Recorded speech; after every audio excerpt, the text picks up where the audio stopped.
The Spontaneity Shop presents The Guilty Feminist with me, Deborah Frances-White, and my very special guest, Charlotte Proudman, talking about criminal justice.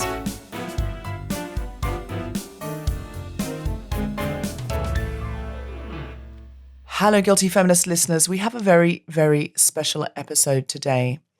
Now, listeners in the UK will very much know about this story. If you're listening internationally, there has been a story in the press very recently here about two girls, and I give you a content warning here because this is about extreme and serious sexual assault, and we are going to talk about it. So if this isn't for you today, just letting you know. Hopefully you can come back to it another time because I think it's a very important and very, very feminist issue. There were two young teenage girls who were raped, once by two boys and once by the same two boys with a third boy filming and laughing. The boys were found guilty by a jury, and then a judge decided that the sentencing should be a fine of £26. Neither of them got a custodial sentence. You can imagine the feelings that women and girls have all over the country. I have been lucky enough to have Charlotte Proudman come and talk to us about this today because I've been in deep anxiety about this for so many reasons and wanting to say something about it. But I never really want to fire something off on Instagram without really thinking it through. And Charlotte Proudman is a British barrister, academic and writer who specialises in family law and women's rights. Her hit book, He Said, She Said, Truth, Trauma and the Struggle for Justice in Family Court is out now and is exceptional. And Charlotte is representing one of the survivors of this case at the moment. So I feel extremely privileged to have her come and talk to us because I want to talk it out. I want to think it out. I want all of you, our listeners and followers, to be able to do so too. But I want to be able to do it in a contextualized and nuanced way. So Charlotte, thank you so, so much for coming to join me today. Oh, thank you so much for inviting me, Deborah. It's a real pleasure to be here. Well, I've long wanted to get you on the podcast, and I would really love to do a live show with you and have our audience be able to ask you questions too. But this felt too urgent, like we just needed to talk about this as soon as possible and get it out on The Guilty Feminist. What are your thoughts on this case, first off? I think, obviously, it's utterly harrowing, and my heart goes out to the girls and their families to endure a 5.5-week rape trial. And to have given evidence about the trauma that they suffered, despite the fact that the boys called them liars in court through their counsel, and then to receive a guilty verdict and for the boys to walk free and be praised by the judge for their conduct, I think is absolutely extraordinary and sends a clear message that rape can almost be committed with impunity. It has almost become decriminalised. I mean, the judge said he thought it was unnecessary to criminalise these boys. Isn't that the purpose of the criminal justice system?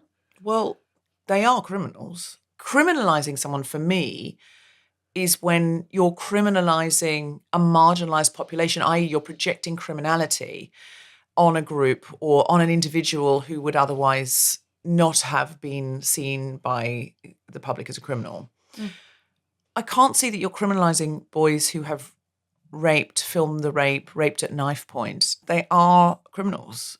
They absolutely are. They're rapists, ultimately, whether they are teenagers or whether they're adults. What they did is serious sexual violation. And it seemed to me, from certainly the details I'm aware of and from what I've read, along with I know many other people, that it certainly has the hallmarks, doesn't it, of premeditated acts of rape. I mean, to think that, two separate girls, two separate incidents in the course of 2 months, very similar in nature. And I think for me, the survivor that I'm representing who was raped in an underpass, and then to hear that was filmed and then put on social media, shared around with her peer group, that she was then contacted by so-called friends, called a slag, and other such heinous things, just shows that the shame still sits with the survivors rather than the perpetrators. And for them, they get kudos from that. Yes. The judge extraordinarily said well, you've behaved very well in court. But they showed no remorse. And in fact, on the stand, they said that the girls were liars and that they'd wanted it. I know. I mean, how is that good behaviour? Fancy praising perpetrators, rapists, for using barristers, no doubt at public expense, at taxpayers' expense, to continue the re-victimisation and re-traumatisation of those survivors through the law. The courtroom becomes a space of further abuse when they're allowed to call them liars and are allowed to lie about the fact that they had raped them and showed no remorse whatsoever. And for me, that signals the fact that rehabilitation and moving back into the community, I think, is going to be an exceptionally hard task, indeed, even if at all, if they don't show any insight at all and haven't even apologised.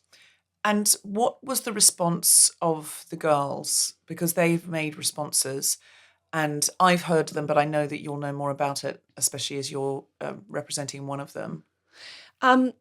The very brave, courageous girl that I'm representing, when she read out her victim impact statement in court, said that she was ready to die. I mean, I find that utterly heartbreaking, and I'm sure for other people that are listening, it's just unimaginable, the level of trauma. And I think for some victims going through that process, when justice is at least seen to be done, it can provide some sort of cathartic process to start that journey of healing. But then when, as a victim, you're sitting there and you hear your rapist being praised and then walking out of the court with nothing more than a slap on the wrist, it's only going to compound your trauma, and you're going to sit and question, as indeed I've been told by the survivor I'm representing, why did I do that? Why did I put myself through a 5.5-week trial? Nothing was going to happen. And she gave a very brave interview to Laura Kuenssberg on the BBC, and she said it was like having a rock thrown in her face, and it was as if the boys had done nothing wrong in the eyes of the law. And do you think it encourages those boys to just go out and do it again because they've learnt, well, nothing happens? I mean, arguably, the law should be a deterrent. That's the purpose of it, to prevent people from committing crimes and certainly reoffending. And if the message is you can rape and you'll receive a £26 fine and you can walk out of court, then why wouldn't you commit rape? Between the boys that were convicted, there were more than 10 counts of rape. On two girls. On two girls. So this was multiple. Multiple rapes. And they're saying the girls wanted that in public places, and one of them was filmed? For me, that's what I find utterly unforgivable, is the fact that one of the boys said that the girls wanted it and that they lied and they'd created this story to provide an alibi to the parents as to where they were.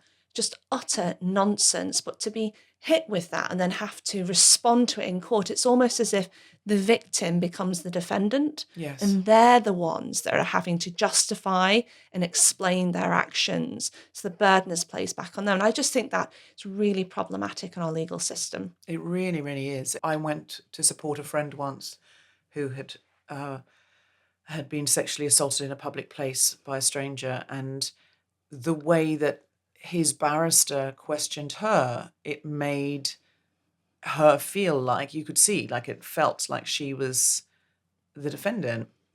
And you just think, gosh, at one point that judge did say, I don't allow that line of questioning in my courtroom. But you could see that barrister, I kind of felt him thinking, oh, I can't believe I'm saying this. Like I could see him having some internal shame at going, well, this is the line of argument that's most likely to get him off, and I'm his barrister. And, but you could see his weariness of it and his embarrassment of it, actually. But it shouldn't be allowed. Like, the judge didn't allow it. The judge said, you can't question her as if she's the defendant. And when you've got teenage girls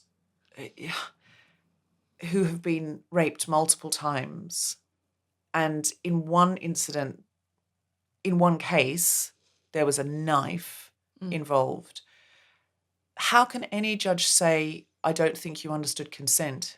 If you threaten with a knife, you know what consent is. It's a threat with a knife, and apparently, as we've read, a threat to kill. So, I mean, seems to me to be fairly obvious what the purpose of using the knife and making that threat was, to rape, because the girl otherwise wouldn't consent. I mean, obviously, sex in a context of threat with a knife is not consensual, is it, No, at all? there's no grey area in which you could say, well, No. he was a teenager, he didn't really get it. He had a knife. Yeah, They he had a knife, and yet there were 3 of them. Yeah. One thing I want to talk to you about is I wrote this book called 6 Conversations We're Scared to Have, which is about the polarization of society and how we've ended up in the multitude of problems that we've got. And I spoke to Jared Bartle, and I've written extensively about what he said and my conversation with him in my book. He's a lecturer and researcher in criminology and justice studies at RMIT University in Melbourne, an expert in jurisprudence. And most people in jurisprudence who are experts in the justice system say that prison doesn't work. As it stands, it doesn't work. It's a hangover from the Victorian era where we warehoused people that we didn't know what to do with, whether that be, we've got rid of all the others. We've got rid of debtors' prison. We've got rid of orphanages. We've got rid of those really horrible mental institutions where they put people in like a warehouse and threw away the key. We've got rid of so many of those systems because they didn't work. But we are left with this overhang of prison because people have this idea of, well, they must be punished. But most people in prison, Jared was saying, are marginalised and have been failed by society. But the people that are sociopathic, those prison systems make those people worse because they don't build empathy. So if you are there because you are a psychopath, that is likely to make you worse. And we need a system where people's empathy is built. And Jared says that he's not an abolitionist. He says that there are some people who, for the good of society, need to be contained, sent away, not with us because of the damage they do. He said they have such severe personality disorders that they do need to be locked away. But he said it doesn't need to be an unempathetic place. It should be a place which is trying to build empathy. And if you have concrete walls and floors and you call people by their surnames and you dress them in a horrible uniform and you make life unpleasant and you say you're subhuman, you don't deserve anything, you will exacerbate the worst excesses of that person, and then you will let them out back into society and they will be worse.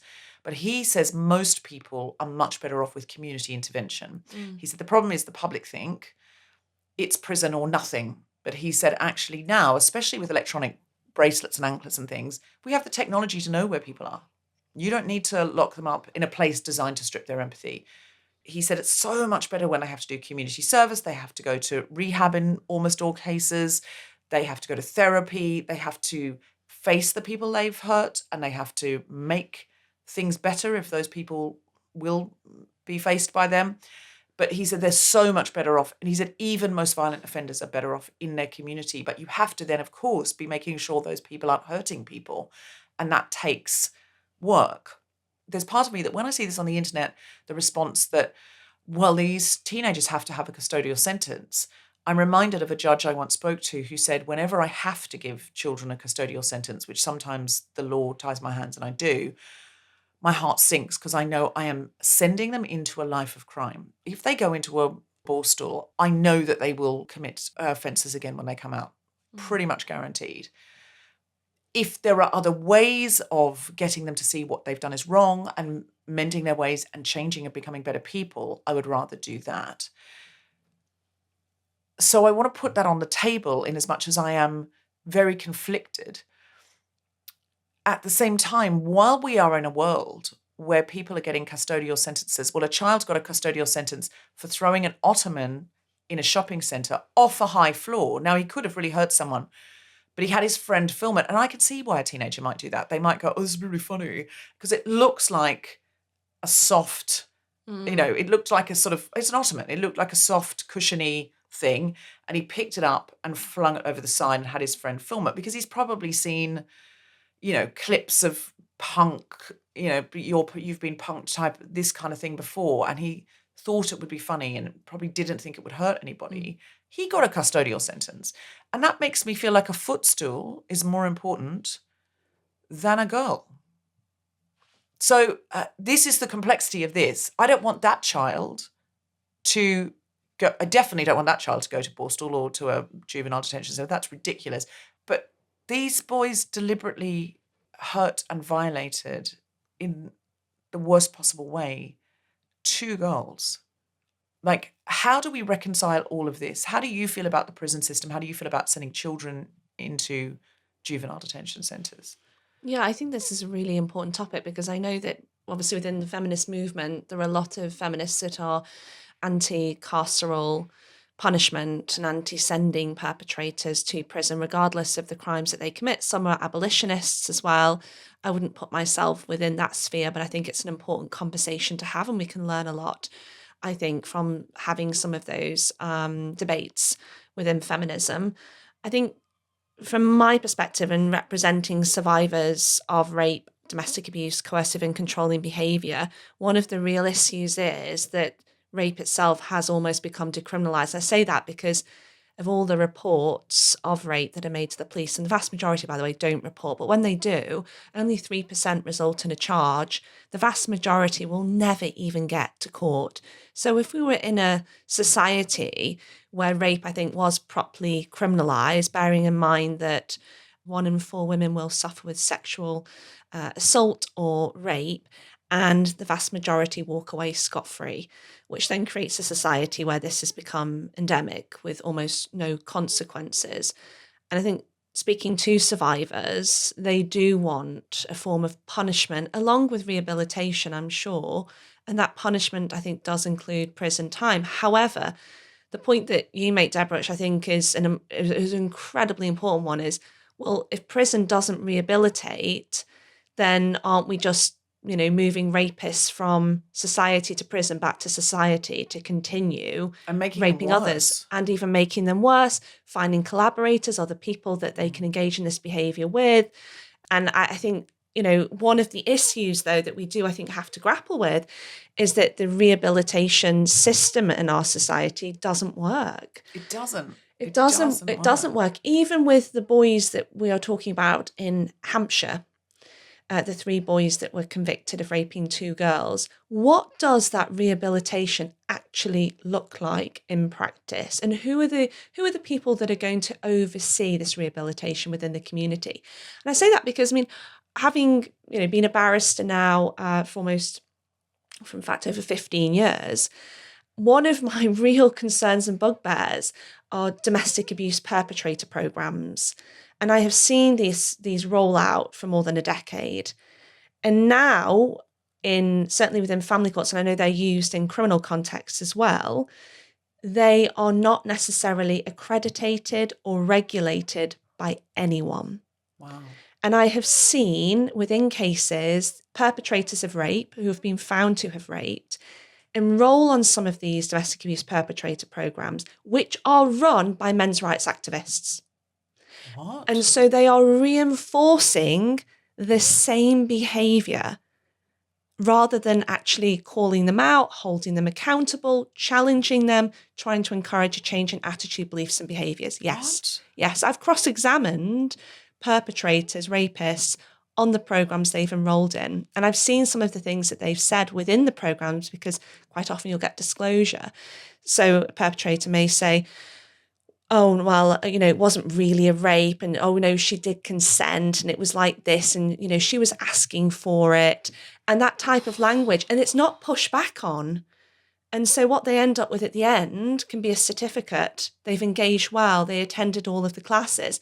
In fact, one domestic abuse perpetrator program, the person that runs it, very prolific on YouTube, shall we say, within men's rights activist circles, and no doubt earning a huge amount of money from running these so-called programs. So we need to look at actually, what do these rehabilitation programs even look like? Are you kidding? They're letting men with manosphere-like attitudes run rehabilitation programs for violent offenders and telling them, reinforcing the beliefs that meant that they were perpetrators the first time. Yes, and they get a certificate at the end of it to say, congratulations, you've attended my programme, you've paid so much money. And then they use that within the court system. So within family courts, they will use that to say, I'm rehabilitated. Now I should Here's be my allowed. certificate. Now I should be allowed to facilitate contact with the rape victim and see my child. God, Yes. that's the worst thing I've ever heard. My Yeah. God, that is just beyond. I'm aghast. I'm Yeah. really, really aghast. So we need a better system, because putting people, I'm not an abolitionist either. I'm not a total abolitionist, because, and I know some feminists are, but I don't know the answer. If somebody has such an extreme psychopathy that they are going to hurt other people in not removing them from society.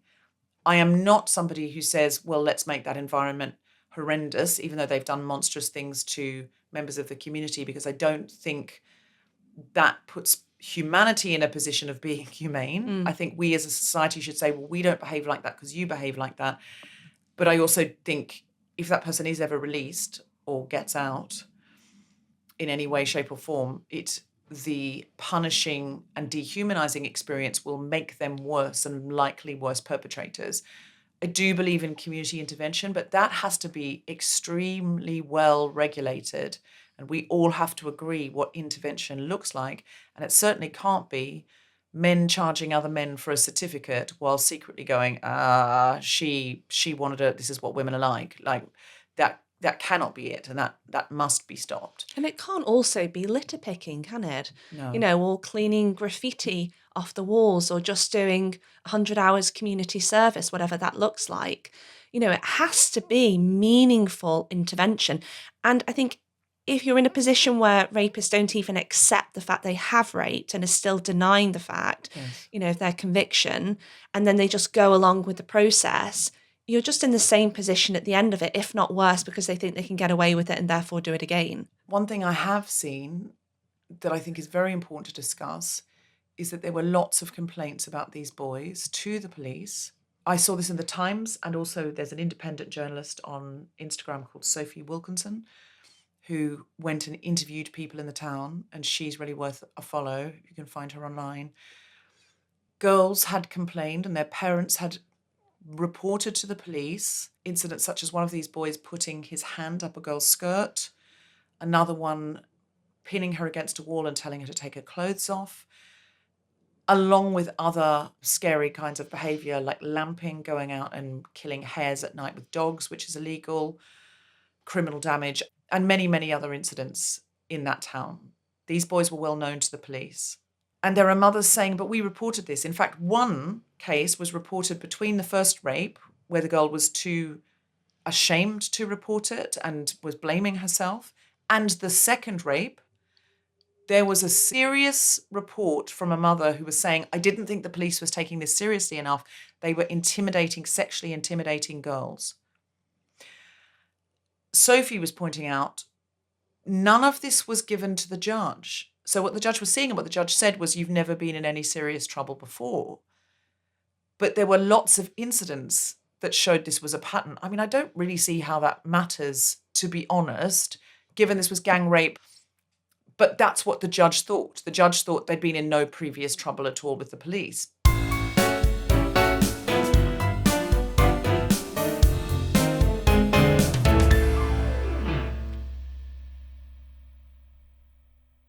Hello, Guilty Feminists. Thank you so much for coming along to so many shows. So far, all of our Museum of Comedy Road to Gilead shows have sold out, and our next show on the South Bank with Tracy Emin is also sold out.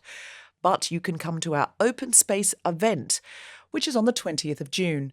We are no longer doing this in association with Stonewall, and that means the location has moved. It is now at Town Hall at St Pancras, and if you go to guiltyfeminist.com, you can find a link to that event on the homepage or the live page.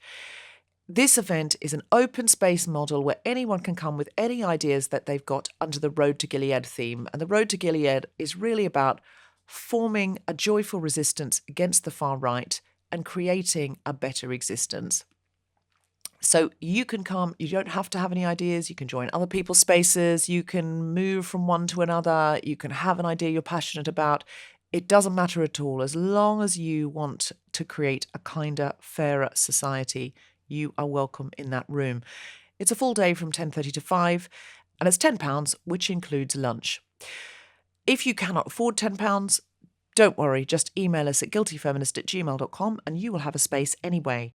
When you book, if you can afford more than £10, there's an option to pay £20, and that means you will pay for someone else's space who couldn't afford it or who would really appreciate it.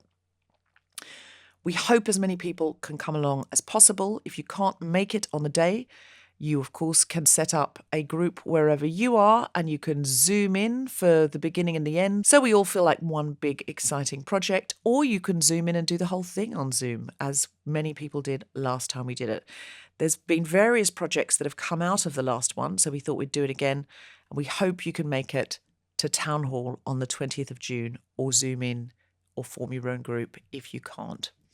On the 18th of July, we'll be at the Isle of Wight at Ventnor Fringe, 6 p.m.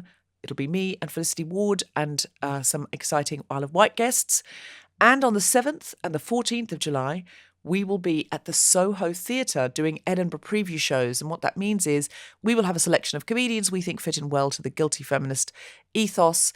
And if you can't get to the Edinburgh Fringe, this is your opportunity to come out and have a mini Fringe night. If you can get to the Edinburgh Fringe, this is your opportunity to see some tasters of shows. And you might think, oh, I'm definitely going to go and see that hour-long show. So come along to those if you can. They're always sold out, so get tickets as soon as you can. We ourselves will be in Edinburgh from the 20th to the 23rd of August doing some Road to Gilead shows. 7:30 p.m. at the Gilded Balloon. So come along to those and watch out for more shows. If you would like to hear more about Road to Gilead open space events, other projects we're doing, and know full well when the Guilty Feminist shows are coming up so you can get in early and book, then sign up to our mailing list at guiltyfeminist.com. Also, if you could give our podcast a follow right now, follow or subscribe or whatever it is that you do on your platform, it really helps us build the podcast and the community. So if you can do nothing else, just hit that follow button right now, wherever you're listening to this. And if you could pop over and give us a review and rating for any episode, you can do it every episode if you want. It really helps other people find us, especially if you give us a lovely 5-star review. And now, on with the podcast. What would you do to overhaul our justice system? Because I don't think it's as simple as these teenage boys, we should lock them up and throw away the key. Like, we want a healthier society where these boys clearly need deep rehabilitation. These victims, these survivors need justice. Other boys in our society, they read it, they see, oh, well, 2 boys were told, well, you're still children. So, okay, we're all allowed to rape girls and film it and laugh about it while we're still children. Don't do it when you're 18. You might not get away with it, but up until then you will. Like, what would you do to overhaul this that is humane, that does reflect a society that cares about human rights, that isn't punitive for the sake of being punitive? What would you do? I think, you touched on an interesting point there about the torturing of animals that was taking place by these boys. And I'll never forget a journalist saying to me that sitting in court and watching a victim being cross-examined is like watching a wounded animal being tortured. And so we see how that torturing that takes place by perpetrators, where the sexual violence or towards an animal, and then we see it play out again in the courtroom. So the law and the legal system and the courts become another vehicle to continue that abuse, a weapon, if you like, lawfare. And that should never be allowed. And so what do I think should change? I would support advocates such as the Victims Commissioner, Claire Waxman, OBE, who has called for an overhaul in terms of victims' engagement within the criminal justice system. What I mean by that is that they are not parties in their own right. They are witnesses. So the Crown, the state, brings a case on behalf of them. They ordinarily will get no access to any of the material, disclosure, witness statements and so forth within the criminal case. They might not even meet their barrister in advance of the trial. And if they do, it may only be for a very short period of time. So they're often left completely on their own and isolated. I think one of the great reforms that I'd encourage the government to introduce, but I suspect they won't because it costs a huge amount of money, is that they should have their own representation and they should have party status within the criminal trial so that they can cross-examine through their barrister themselves, and they would have access to all of the information. So they're reading the defendant's witness statement and they can say, that's clearly factually untrue.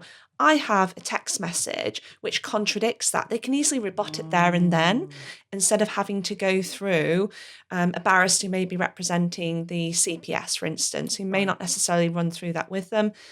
It means as well that when they give evidence, they would have someone who can talk them through that process, I think, in perhaps a more enhanced way, and also allow them to be able to sit within that courtroom in some sort of context which is safe for them and their family as a party rather than a witness. They can watch the trial unfold. At the moment, sometimes they're told, well, you've given your evidence, you can go home now. And they might want to sit and listen to the rest of the case, but the option for them, obviously it depends on the case, might be to sit in the gallery, which obviously they wouldn't do.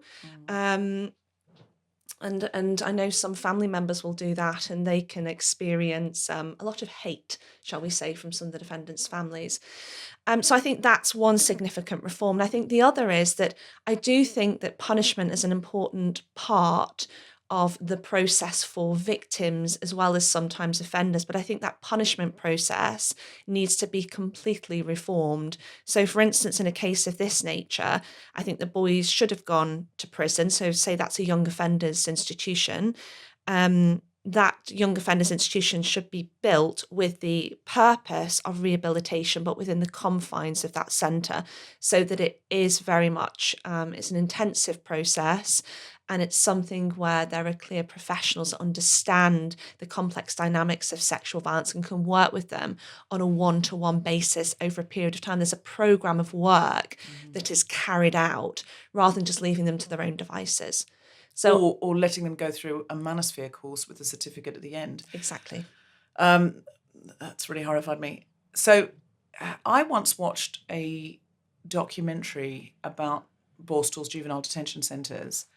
And around the world, they have a over 90% recidivist rate. Like if you go to Borstal, you will reoffend because they're a place where you learn how to commit more crimes. They're a place where you're encouraged to commit crimes in as much as you've got to do this to get that.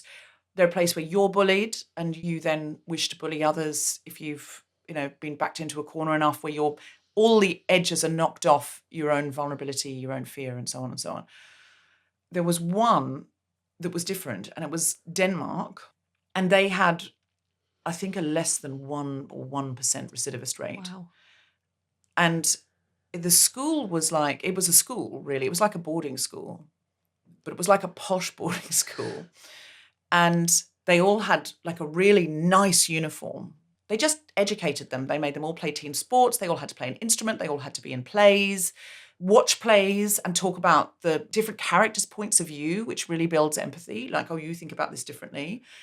They were busy morning, noon, and night, but they were constantly being told, not only you can become a functional member of society, you will become a functional member of society. You are valuable. You have talent. You have skill. We will upskill you. You don't have to be that person. You don't have to be somebody who is considered to be a scourge on society, a violent member of society, left out of society, no choice but to operate in this underworld. You absolutely need to be educated and deserve to be educated, and you will learn how to be a functional, positive member of society. And loads of them came out of that detention centre and went to university because something in there clicked and they went, oh, I'm not in the margins, I'm not in the gutter, I'm not outside. This is not the best I can do or the best I can be or the only option for me. And that really stayed with me. And I remember saying, why don't we do that? And somebody said, well, then people would complain here. They'd say, but that kid who went shoplifting is now in a better school than my son who's never done anything wrong. And people would complain. They wouldn't have it because they'd say, why are my tax dollars going to educate a criminal when my child isn't being educated well enough? And I'm like, well, then we just make all the schools good, make all the schools great, put loads of arts funding, loads of musical funding, loads of sports funding into all the schools. What about if we made the schools so good that there was less crime in the first place? There was more opportunity. And that, I think, is the answer. So what you're saying is, in the case of a violent sex crime, a custodial sentence you think is necessary. And again, everyone has their own views on this, and there'll be lots of people who work in the judiciary system and the legal system who have very different thoughts from this. But your thought is, yes, a custodial sentence, but one that is meaningful, that allows that child or young person to come to a better place and a better understanding. Yeah, I think what you're describing in terms of the example of Denmark, really powerful. And I'd love to see how that works in practice. And, if it results in 1% recidivism, that is incredible. How can we not support that as a society? So, I mean, something of that nature, I think the punishment element, I suppose, is the fact that you can't necessarily leave that school or that institution, that environment, and there's a program of work that needs to be carried out. I would think that sounds absolutely fantastic. And I think as a society as a whole, to have a good society, a wholesome society, one that's based on respect, mutuality, a social contract, I think measures such as that would be welcomed, I would have thought, in this country. But I don't see the government spending on that, and instead just cutting the places in young offenders institutions is not the answer, because what's the alternative? And I don't think the government does have an alternative. It does have a plan.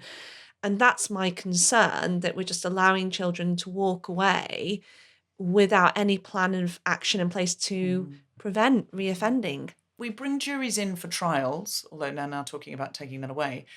But we need a lot more, I think, committees, large committees of people deciding how are we going to deal with certain things. We need more community forums, I think, where we talk it out and we hear from experts and we say, well, this is best practice in this country. Kids, do a lot better and they grow up to be better people. Should we have a go at trying this? But we think we do need more thinking, more discussing, more agreeing as a society. Democracy can't just be ticking a box once every 4 years and then letting people do whatever they want. Like that's, it's wild. Like, why are you and a lot of other people who have good values and expertise not being asked to consult for the government about what best practice might look like for community intervention, or for even, where it's necessary to take people out of society and rehabilitate them separately so they don't hurt anyone else? Why are you not being consulted and other people are not being consulted? Is it just money? I think a lot of it is resource driven. And I think the other thing is that perhaps the government feels that it's not politically viable. And I say that because of, for example, the Reform Party, or those that perhaps more on the right will say, we're going to be tough on crime, and that makes headlines. The idea of being soft on crime and sending young boys to a posh boarding school, or the equivalent, you could just imagine the headlines, couldn't you, in the Daily Mail, as opposed to going to, as you described, a borstal. Exactly. We're paying, 30 grand a year or whatever to send our kids to this boarding school, but you can go for free if you tell your kid to go down and hold up a corner store with a knife. Exactly. But the reality is, young offenders institutions, just like prisons, they're extremely expensive. Quite a lot of them are privatised as well. So run by the private sector, the government has contracts with them.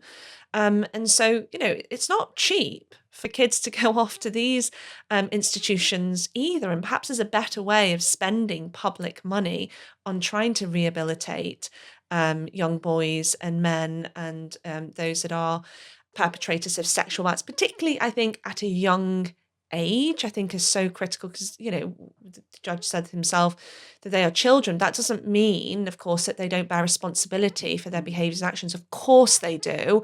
But it does mean that perhaps some sort of earlier intervention before they'd even raped the first girl, if the police were aware of their criminality, whether it was low-level offending or whether it was, moving up and escalating to sexual violence, had they have intervened early on, It might never have happened. Exactly. Might never because have happened. there was definite groping and sexual, that is sexual assault, what they were doing. They had sexually assaulted before, but the police in the report I read, in the newspaper report I read, said that the police said there wasn't enough evidence because there wasn't a camera and they were looking for CCTV.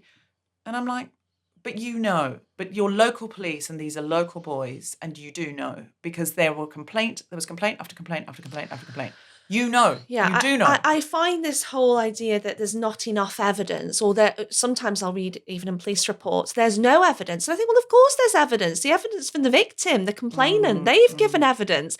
We don't live in a country where you need 3 women or 3 men to testify that this individual is a perpetrator. Her evidence alone should be enough. What kind of message are we sending out? That girls and women shouldn't be believed on the basis of their own word. This is why I think, when Time's Up happened and Me Too movement, the hashtag was believe women, because on the whole, they're not. Unless there's supporting or corroborative evidence, such as CCTV, police won't take it further, often won't believe them. Yeah. And I think that is really damning indictment of our society. We know how prevalent sexual violence is. Yes, there is an assumption that unless we've caught it on camera, that it probably didn't happen, or at least we don't have enough evidence. Giselle Pellico. Yeah. What happened to her, the horrific rapes and violence perpetrated by her husband, more than 50 defendants, rapists. If that hadn't have been caught on tape, would she have been believed? And also the audacity of the man to film it himself, and then he filed it on his computer under abuse.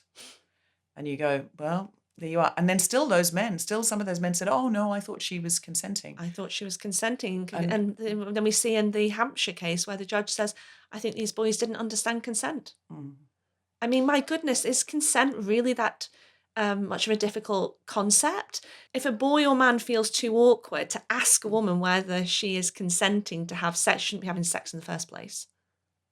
If it's that uncomfortable. I mean, these boys were not asking for consent. You don't need a knife. There is no grey area in this at all. But what does this say about the judge? His Honour Judge Nicholas Rowland, who decided that he didn't want to criminalise these boys, quote, unnecessarily, and allowed them to walk free and praise them. What does it say about the judge? What does it say about the criminal justice system? And his view of what consent is. What message does that send out to other victims that are watching what happened in that case and think, should I bother reporting a rape? And we know when it comes to His Honour Judge Nicholas Rowland, certainly I found one other case that His Honour Judge Nicholas Rowland imposed a unduly lenient sentence where a woman had been raped at work.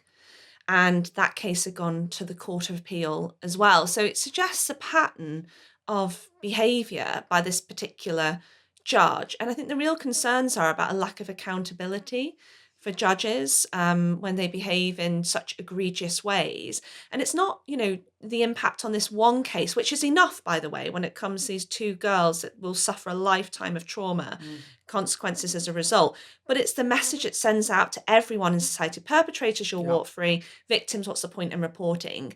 And this judge effectively can continue entirely unscathed, because even if the sentence, as we know it's going to the Attorney General's referred it to the Court of Appeal on the basis it's unduly lenient, and I'm representing one of the survivors in that particular case, even if the Court of Appeal say, yeah, it's an unduly lenient sentence, we're going to change that, that judge still sits on the bench. Yeah. And is still making decisions on other cases. Would you, Deborah, have confidence going in front of that judge if you were a victim? No, because you don't know who you're going to get. No. So I could go up, I could have all the evidence. These are 2 girls and at least one of them was filmed. There is no world where a £26 fine. And do they have to do any community service or rehabilitation of any sort? Yes, I think that they do. Yes, I think there is a direction for that. Yes, what that looks like, I don't think that the victims' families know. And I don't know if there's enough transparency around that. But I think coming back to the judge that imposed this unduly lenient sentence, or shall I say no sentence at all, because it's non-existent, I question whether he should be allowed to remain on the bench after this particular case, as well as you mentioned, other cases as well that he's presided over of sexual violence with unduly lenient sentence, and at least one according to the Court of Appeal. Because I think arguably one might say that this judge is bringing the system into disrepute, because how can you have confidence in it with judges of this nature sitting on the bench? So as part of representing one of the survivors of the Hampshire case, the family are considering bringing a complaint about the judge, the Judicial Complaints Information Office, the JCIO.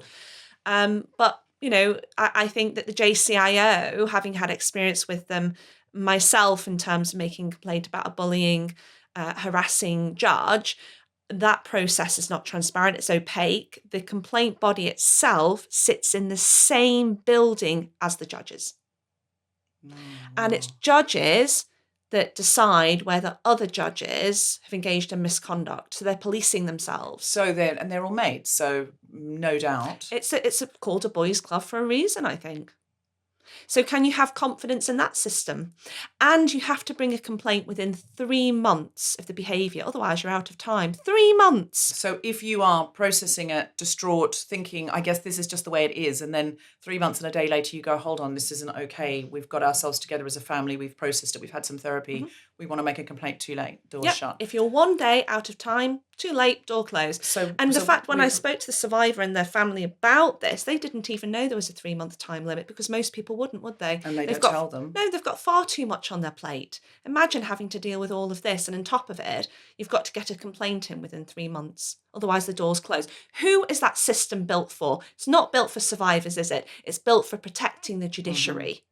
Yes. And sometimes people don't even survive. They're dead, and their families are trying to get that kind of justice.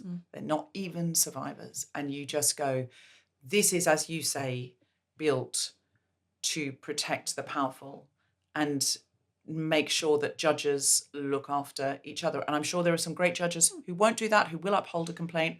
I'm not casting aspersions on all judges, but the system is built not to protect the survivors and the victims. Yes, I think that's my concern. It's the systemic injustice and the problems within it. And I think we need that shake-up of the system. Baroness Harriet Harman, she did a report on behalf of the Bar Council last year, I believe it was. And as part of that report, she recommended removing the 3-month time limit along with other changes to the judicial complaint process, and they haven't been implemented, astonishingly. So others have been calling for reform in this process. This may be, I would say, a prime opportunity to do that.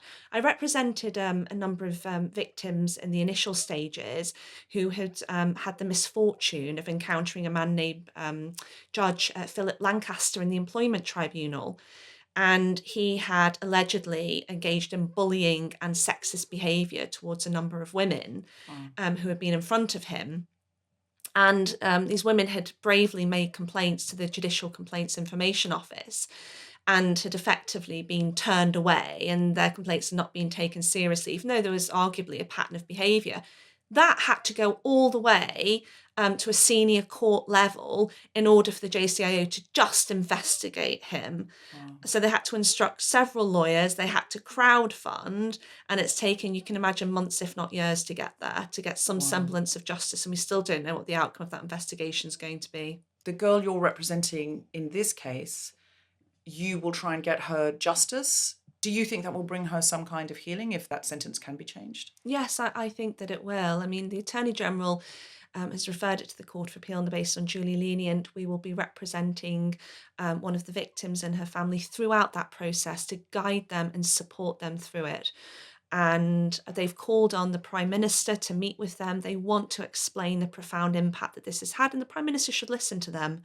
You know, this case, I think, has stirred up a huge amount of public sentiment, certainly, and concern and worry, anxiety about what could happen to their girls, to them, to their family members.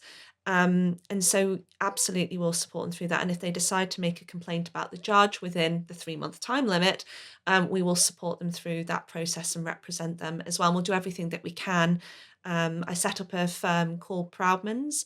It's a law firm with the sole purpose of providing a trauma-informed approach and making sure that victims are heard and are able to properly communicate within the justice system, which so very often isolates and disenfranchises them. And so it's a great honour to be able to represent this survivor, and I do hope that we're able to secure justice for her.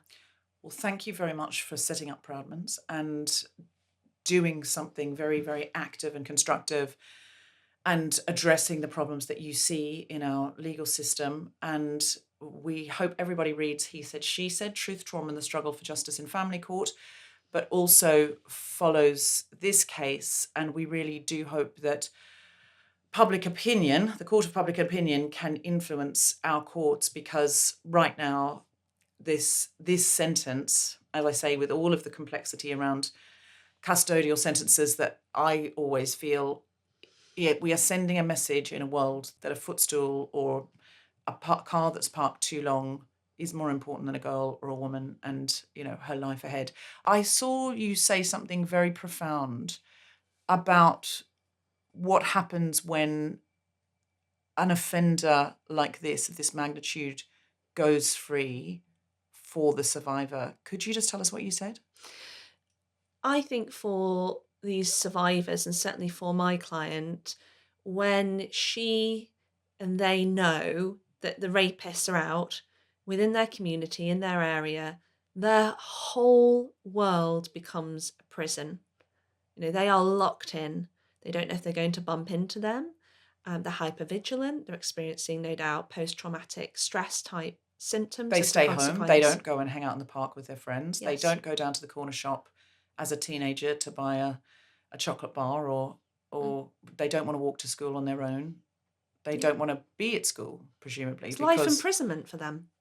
It's worse than, I think, simply saying the boys have walked free, that's the end of it. For the girls, that's a lifetime of trauma, harm, pain, anxiety, no doubt anger and rage as well, all mixed in. But more than anything, the whole world becomes a prison. And that is the consequence of the judge's decision to allow them to walk free. He gives them a sentence of lifetime in prison. That's very profound and something we all need to think about. Charlotte Proudman, thank you so much for joining us on The Guilty Feminist today. It's been a true privilege to have you. And I know that this episode is going to be shared far and wide by our listeners. Please do share it. Send a link to it in your WhatsApp groups to people who you think might be interested, or you think might need to be interested, who haven't engaged with this story, because I think there was a lot of really interesting things that Charlotte was able to bring to the conversation. Really appreciate you talking about this at short notice, Charlotte, and can't wait to have you on a live episode soon. Absolute pleasure, Deborah, as always. And I love your podcast. I'm a huge, huge fan. Thank you so much as well for airing this and for speaking about such an important issue, which I know is a national conversation, if not international. Thank you. Thank you.